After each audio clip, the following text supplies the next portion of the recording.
Hello everyone. কম বেশি তো সবার বাড়িতেই চা খাওয়া হয়। কেউ কেউ দুধ চা, লাল চা খেতে পছন্দ করে, কিন্তু এখন যারা চা না খায়, কিন্তু এখন তো শীত পড়ে গেছে, এখন তবুও খেতে মন চাবে একটুখানি।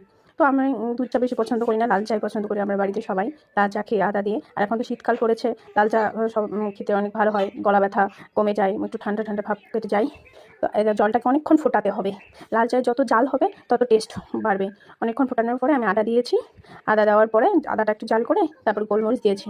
একটু লবণও দেওয়া যায়, যারা যারা না পছন্দ করে তারা না দিলেও চলবে। আমি একটু দিই, আমার ভালো লাগে, তাহলে একটু জলা জলা লাগে না। তারপর তেজপাতা দিয়েছি। তেজপাতা দিয়ে নাড়াচাড়া করে 2 চামচ চিনি দিয়েছি। যাদের সুগার আছে তারা চিনি না দিলেও চলবে, এমনিতেও খেলে ভালো উপকার হবে অনেক। তবু আমি একটু মিষ্টি পছন্দ করি, তাই 2 চামচ চিনি দিয়েছি। চিনি দিয়ে সব কিছু দিয়ে নাড়াচাড়া করে নিচ্ছি ভালো করে জাল করে। তারপরে অনেকক্ষণ যখন জাল হয়ে যাবে, অনেক ফুটে যাবে, তখন 1 চামচ 1 চামচ চা পাতা দিয়ে ভালো করে নাড়াচাড়া করে নামিয়ে নিও। এই চাটা খাবে বেশ ঠান্ডার দিনে, অনেক উপকার হবে। যাদের গলা ব্যথা, ঠান্ডা ঠান্ডা ভাব আছে